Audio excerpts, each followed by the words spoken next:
All right, now I'm recording as well. So we've got homework due tonight. We're going to go over a little bit more today with lateral systems, hopefully keeping you thinking in the direction of your project 2.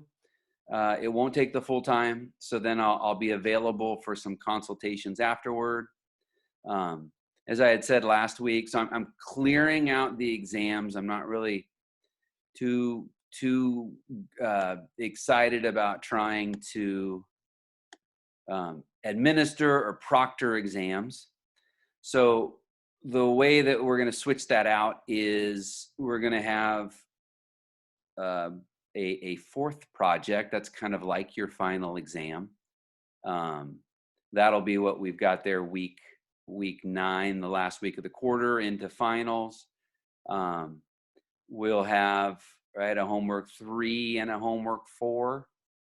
That'll kind of bring us home. So no exams. Any in-class assignments that we do as well will show up with homework, and projects I'll end up weighting those more, and then we'll have some more discussion board. One that is I'll talk about here in just a second, due a week from today, and then another one due in week 8.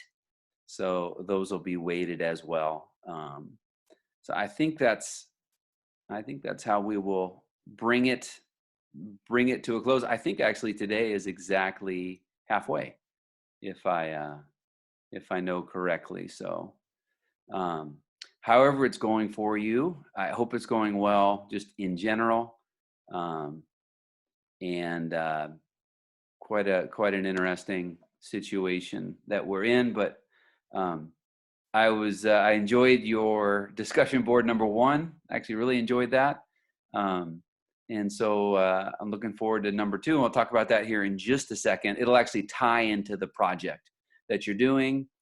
And then in light of that, your project 3 and 4 both will be one person. Like, you will be the group for those projects. So just to give you a heads up, we still have another week. Well, it's actually a week from yesterday that project 2 is due. So give me just a second here. Let me change my share, and then we will start here. All right, I think I've got it. Okay, so all right, so the rubric that I will have for homework 2, I know some of you have turned it in already, which is completely fine. And that's good. I will actually have it, like I say, I'll have it posted and graded quite quickly coming up here. So this is how it'll kind of be allocated wise. I will give you this early. I will give you this on the front side of homework. Homework 3 and 4. So just a heads up, I'll give you that. And there'll be a section that's just due to kind of organization and presentation for you. And so then, and also the problems down here will have some allocation. And so you will get this back kind of from me with homework 2 and all the projects as well. So project 1 is that'll be finished up here. That's going to be very lightly graded. Project 2 will have a little bit more formality, and really what we're doing is just trying to build to project 3 and 4. So just, you've got, like I said, it's a week from Wednesday. And so the different pieces of it, and then, how I'm going to, give you feedback on the actual pieces of it, and how the score will be broken down. And so you can see that there. If you have any questions, you can, of course, feel free to kind of ask away now or later. The discussion board, you are going to, and this is going to be for each person individually. So I know the project was a group of 2. This is going to be a group. This is going to be individual. I've also, I'm off my little board. So let me just type, that's how I'm going to do this individually.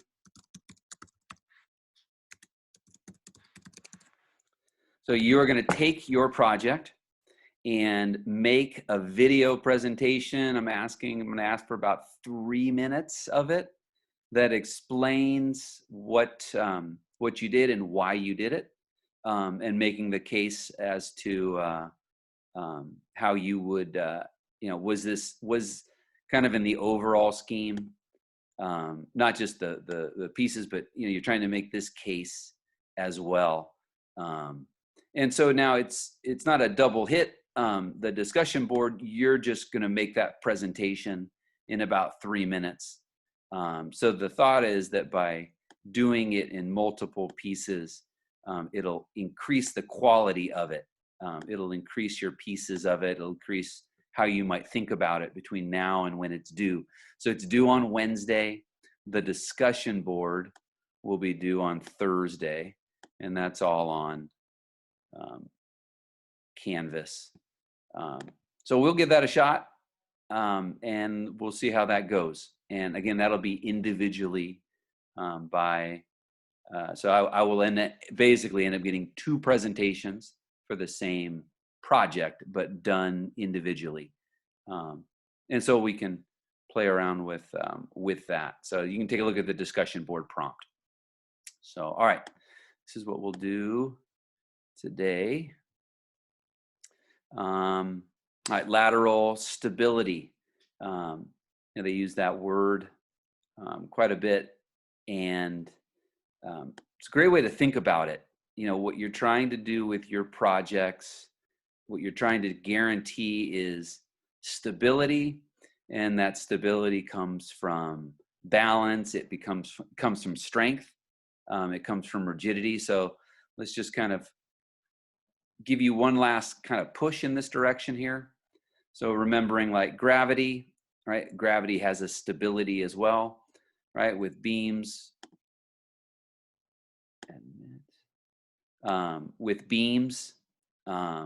girders, columns, right? And the load flow, right? So in project 2, you're going to do, you've been asked to do 1 column in your building. And so you would end up with the main focus is to get you to load flow all the way, but also, dealing with the live load reduction that's allowed based on the tributary area. So that was that's back in the lecture notes, and so you'll apply that in project 2. Again, you're going to have to make sure that thing has at least 4 stories, 4+ stories on it. All right, and the concepts that came up with the gravity systems, right, was not only the depth of the members, which really, so it encompasses, the way that it executes is it encompasses deflection, right, and that relates, to the deflection in the member, and then also it was the span to depth ratios. So we had some limits. We couldn't just create a span as far as we wanted. We obviously had to choose different long span systems if we were going to have that show up. And again, like this sort of stuff, this stuff will show back up in projects 3 and 4. Just thinking ahead. The cross section, right, dealt with the bending stress, and a lot of that is captured in the tables that have a moment, and that gets into the demand and capacity. The axial loads showed up in columns, right, and then also the buckling stability of columns, which dealt with the height. Oops, right there would be the height of the members that would be present for different columns. So, right, just a quick review of gravity from a wind perspective, right, and earthquake. So I found a kind of a neat graphic here. So the earthquake source down here, right, and it creates waves, very complex waves. A lot of this creates very complex systems, both the wind and seismic, we simplify them quite a bit. So I think you should just keep that in mind, as we go through. And I think sometimes you might, feel, boy, not as excited to do this assignment or calculation, is that it could be quite a bit more complex. And we'll show that here in just a second. And so just keep that in mind as to what you're actually doing in the simplification piece of it. For instance, the flow of wind, the studies that would occur, you'd be familiar when you're putting especially two buildings right, close next to each other, vortices that show up as wind moves around a structure. It doesn't just actually, hit that face and then sort of stop. And we're in this class, we're really neglecting. You may have a pitched roof or a flat roof. We're just taking a projection anyways onto that face if you were to have a sloped roof. So I mean, we're really treating it as if it just sort of hits that face, and then we use the concept of statically equivalent to then sort of create a base shear and an overturning moment. So quite a bit simplified, and depending on the complexity of the project, wind tunnel tests might be necessary, wind studies to see how the wind and the structure would interact with each other. So very interesting concept from a short building, tall building. And your project is probably going to be again somewhere in between. Could be high rise, may not be, but at least it's going to be 4. And so not only does a building have a center of mass to it, but these seismic forces, right, those are going to be of the triangular nature. And we then would use the concept of statically equivalent to put that thing at 2/3 of the height from a triangle. Sorry, let me go back right up here. Now that triangular is even in a slight assumption. Generally the top of a building has lower weight on it. So technically, even the very top of the building, the force, the inertial force would be even smaller. We're just neglecting that. We're as if the building were uniform all the way, dead load, live load, from the base to the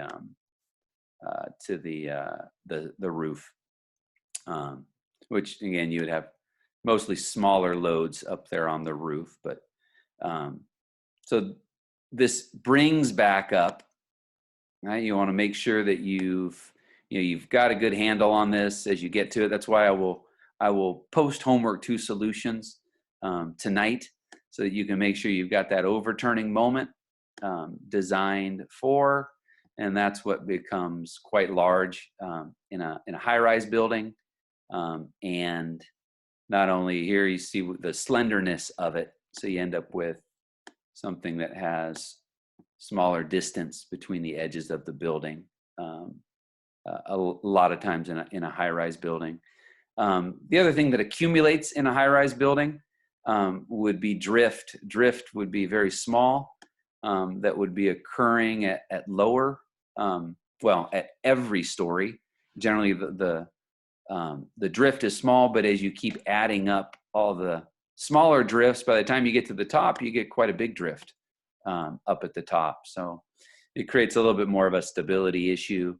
But you see that the way that the structure can also help with the resistance of forces and moment. So I think you guys have probably seen the Eiffel Tower. The shape of that Eiffel Tower mimics the moment diagram, and so you're using that structure is highly efficient in that regard, and so you end up with a larger resistance to the overturning moment at the bottom due to the spread out base of it. So there's another look at the seismic forces. So again, on your project, right, you'll want to make sure that you've allocated enough time to make sure that you got those right. And so the wind and the seismic forces, right, one of them will be what you design for, checking both directions.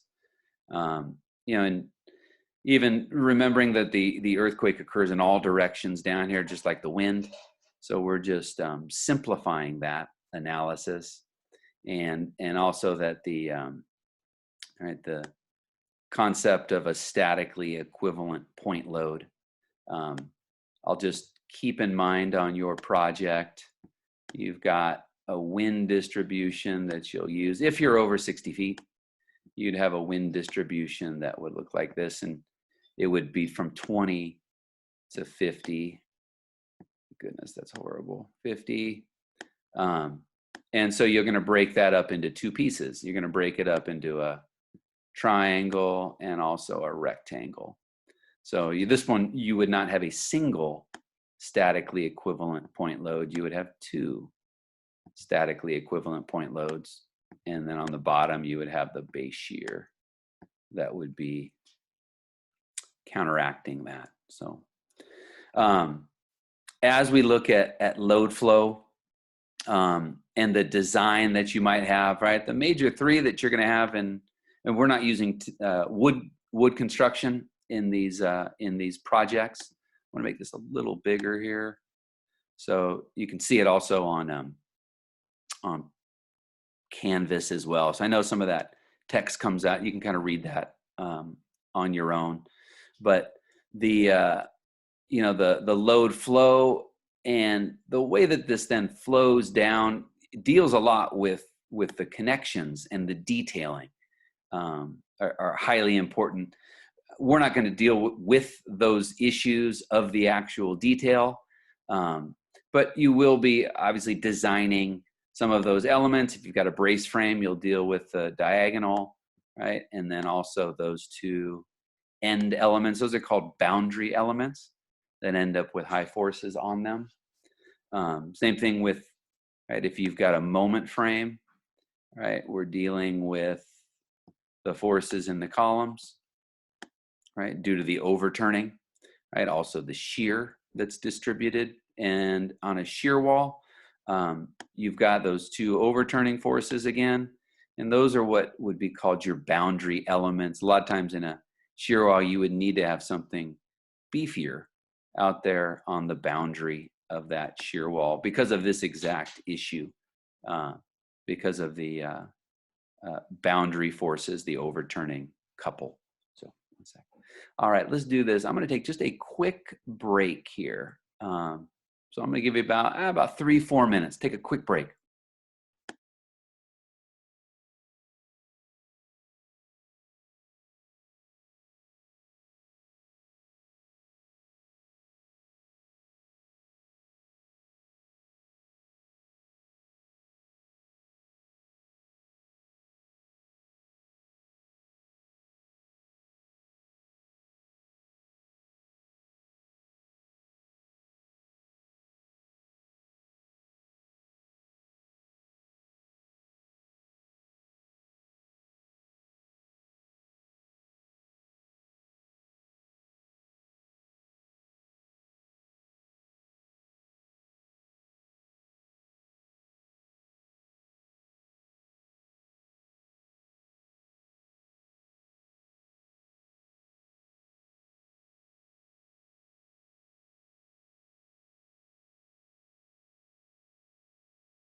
All right, we'll start back up here.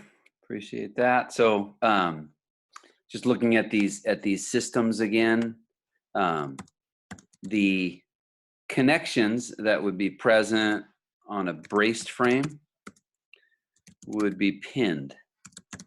So there's no moment resistance in those. See, I get that there in the corner elements here.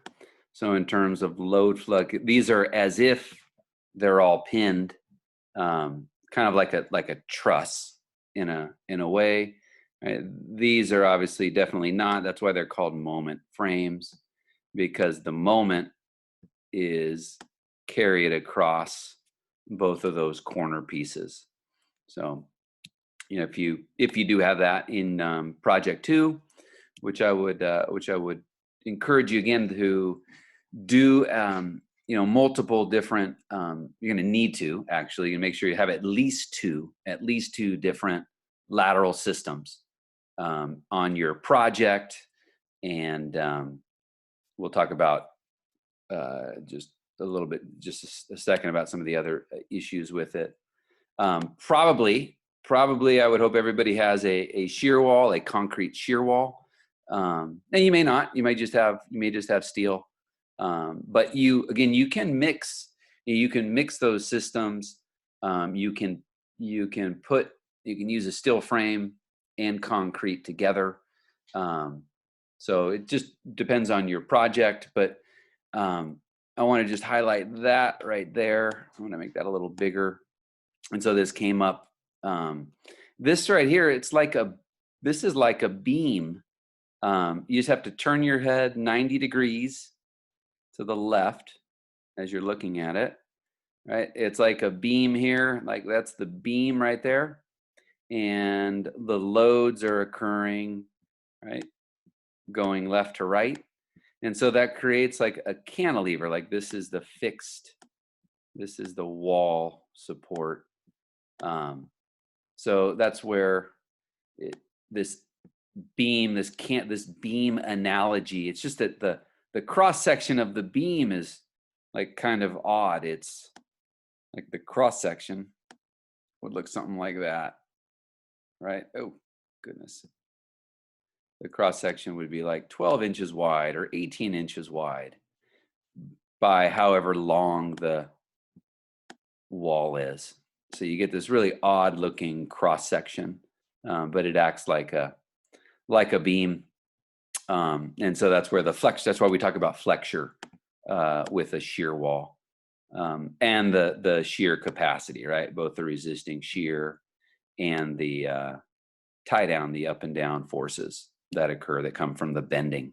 So the overturning moment will end up really on your project. And you could use another material if you wanted to. Again, we're not doing light frame construction, but really we should just use concrete. Masonry is a tough material to use. It's so brittle and challenging to reinforce, that actually it's not used as a structural wall. So this is from a big issue takeaway. Really, the next couple slides I think will kind of, I hope, guide you as you're looking at your projects. So if you're using, right, braced frame, right, generally you're going to use, no matter how many bays you have, right, about 1 out of 4. And not because it's very similar in the idea of, do you have enough capacity, and do you have enough redundancy in your system as well. So if you can put 2, it would be beneficial. But as long as you've got, for a shear wall, it's a little bit less. It's not exactly, 25% or 1 out of 4. It could be 1 out of 5. So your grid spacing.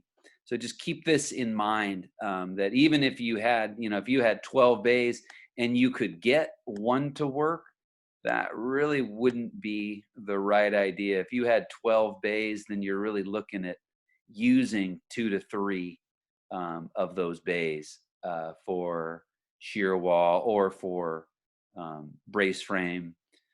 Same thing for moment frame as well. So just think, do I have, you want to make sure you have enough distributed along the total number, along a side of your building, that you've got enough of them. And then I'm going to hit irregularities here just one last time. And so we had pretty good discussions, it felt like, with the groups. And I think we've got the concept down. I like it in terms of how we discussed it with people. You know, and it's not a matter of having a design that has no irregularity. That would actually be quite boring, quite really not correct. We just need to identify them and deal with them correctly. So using a seismic joint, or just accounting for it, is more important than saying, well, I'll just create a simple box.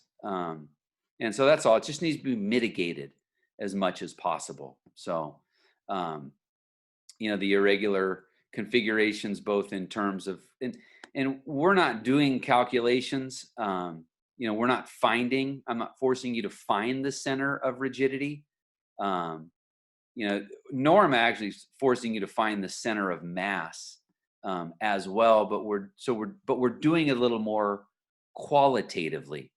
And so, you know, if there's an irregularity, if there's an imbalance, I'll use the phrase an egregious imbalance, then, you know, we're going to have to realize that you've created an irregularity based on, you know, shear walls or any sort of lateral system with the mass of the system.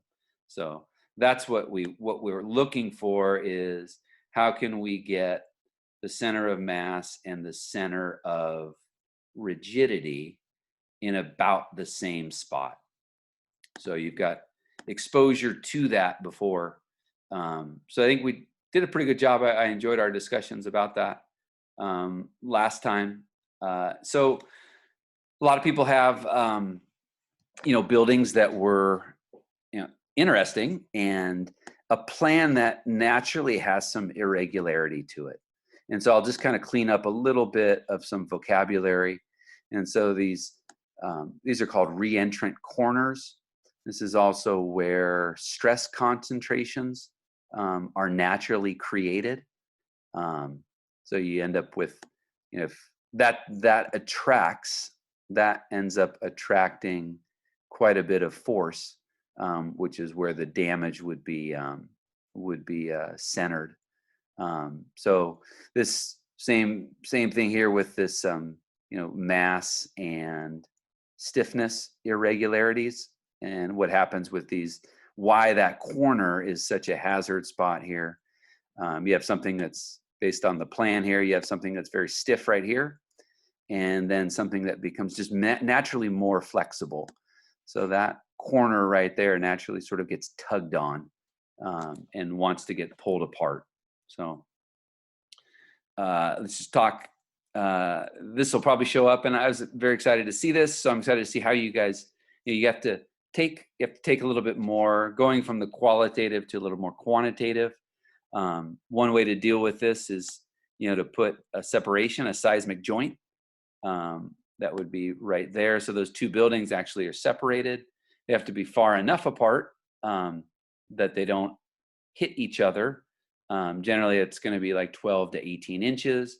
It obviously gets impractical if you had a building that was extremely high, as we talked about the cumulative drift that would occur. So this would be something that would be done in a mid-rise building. And so you can then just create multiple regular buildings out of it. So that came up. You can aggressively tie, number 2 here, the two pieces together with this core.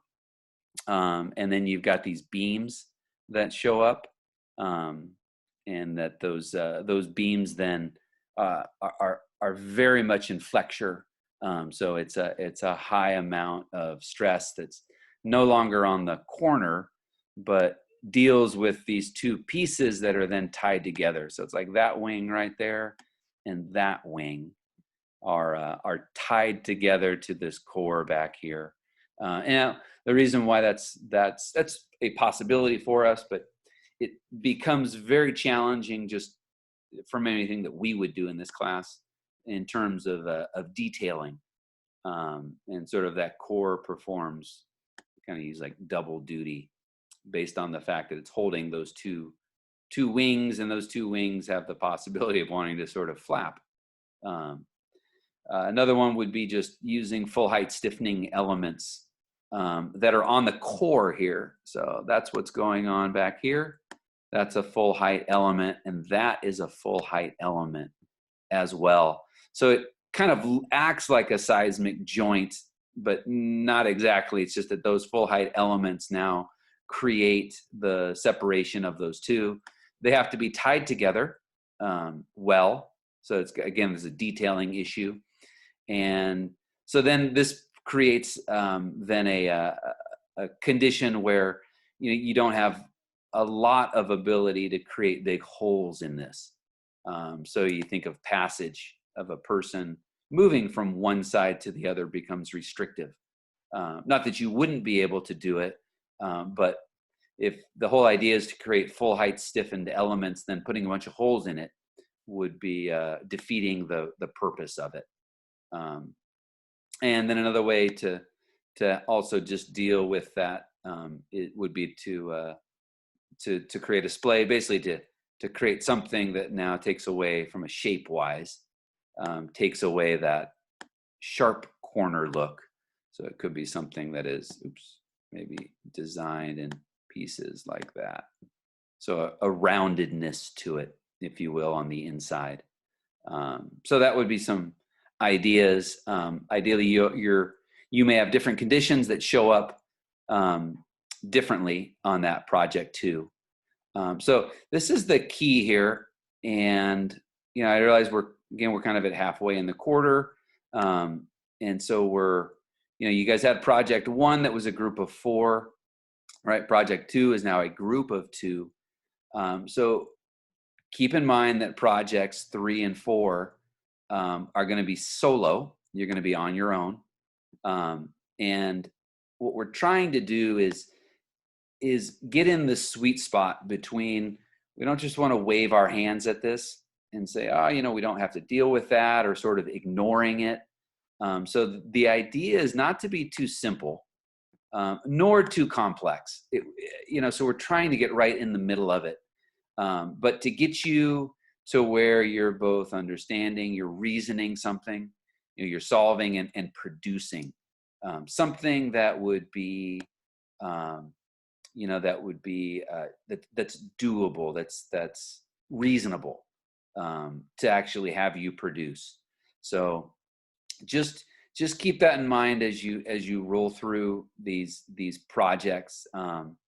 And you'll see that on the rubric a little bit. If you are just creating a simple box, then you're going to have a hard time, getting. We're not trying to do something overly creative, but you've got to be, you got to be extremely thorough, and make sure that you've dealt with these elements properly. So, we're not creating plans that are going to be submitted to to the building plan department. So it's somewhere in between is what I'm encouraging you to do. I also need, so I will add this to it, is so that I can see, most of you have done this stuff digitally.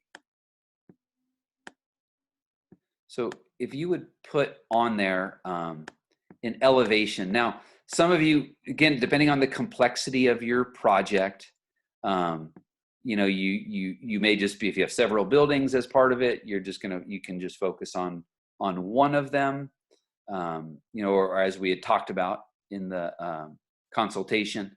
But give me an elevation so that I can see, if you've got a shear wall somewhere, you can't have an elevation that has a bunch of windows, that has a huge number of windows in it.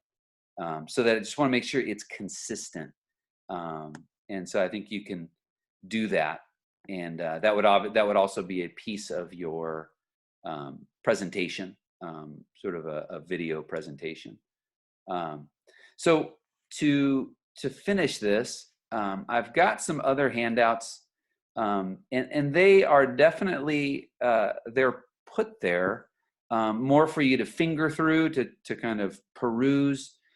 This is kind of some hardcore engineering stuff in terms of design forces, and it's on there just more that you have a increasing your appreciation for the different types of structures, for the hazard maps, occupancy, and I'm going to just kind of keep going through here. Site classification, that's actually these site maps. This is the soil type that would be shown. And so this is actually starting to get to the way that they have mapped the entire United States. This is why if you had an international project, it's a little bit harder because they don't map thoroughly international locations. So you see that the hazard roughly maps, that would be where the San Andreas Fault is, right? All the faulting that occurs in the LA Basin as well, and then up in the Bay Area, and the faults that are present. So, so you've perhaps seen hazard maps before. And so you would say, well, I've got a building and it's in San Francisco, or it's in Los Angeles, or somewhere in Los Angeles, maybe more specific. So I'm going to show you that here in just a second, as to where you can get that information on a website, just to give you a little bit more appreciation for it. So those parameters, the SDS and the SD1 that show up, and so it gives you a little bit more as to where those come from and how they're actually calculated. And so then it just unwinds this a little bit more as to where these different, you've seen a picture like that before, response spectrum with acceleration. And so just where these come from.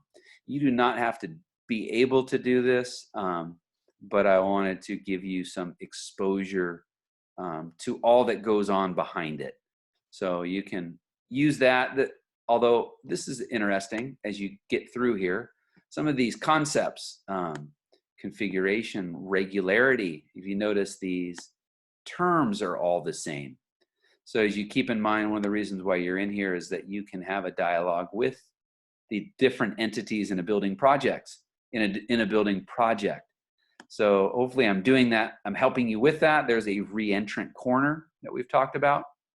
All right, the torsional irregularity, discontinuity in diaphragms. And then you see some pictures that also bring out some of these issues. So you can use that, looking through that, some of the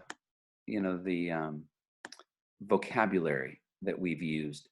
So that is I've just kind of provided that for you to understand, and then there's some drift calculations as well. So anyways, that's just another resource for you. So I'm sorry if I'm making you dizzy there. I'm just trying to get to the end of this. There are a couple of examples as well that give you a piece of the calculation, and some of the how do you come up with the values right here.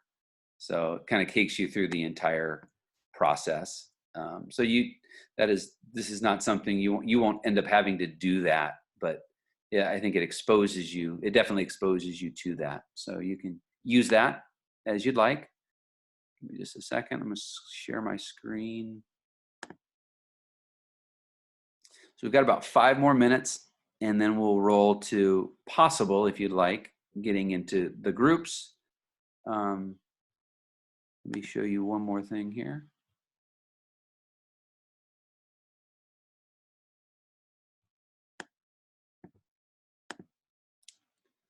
I've got a better screen share. I think I've got it. So this would be our, and you might be there on the PolyLearn or Canvas, sorry. So there's your rubrics that have gone through. There's the content that we had here today. There are those kind of extra, that's chapter 5, it's an EHRP design specifications. And so here I've given you also 2 links. One is to the SEOC seismic hazard information. And so that gives you, those maps that you saw. Here's also the USGS one. And so I'll just kind of take you there. And so this would give you the ability to find those. I'm having a little bit of a scrolling problem here. Wouldn't doubt it. I hope you're not seeing something unsavory on my screen. So you would put in the address, and you would also then pick your reference, your risk category, and your site specification. So I don't know why it's not allowing this. I put Cal Poly in.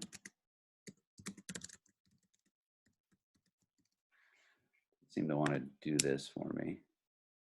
Oh, there we go. Okay, I just didn't want to do it. So then it gives you, now this one, we've got a little bit of an issue here just with some of the inputs up there.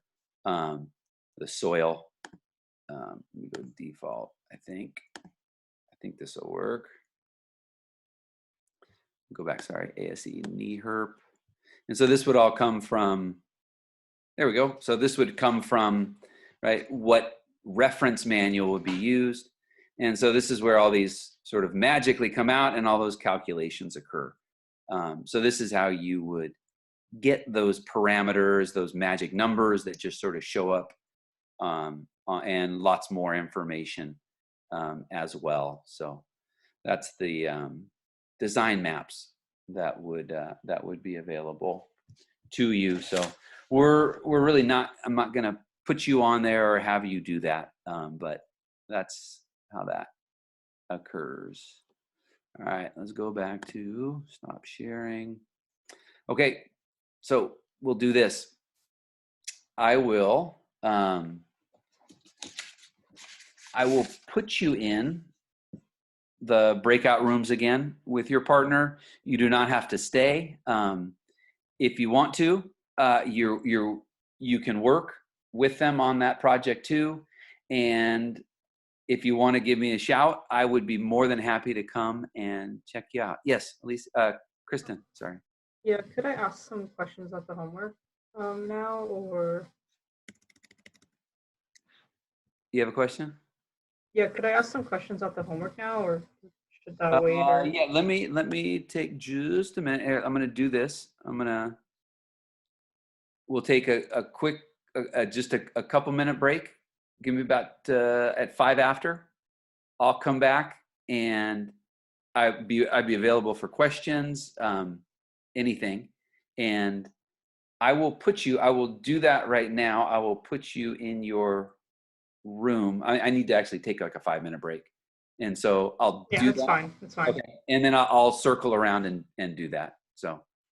Okay, I will do that. And it is completely fine if you guys do not stay. It's completely fine. It's kind of up to you.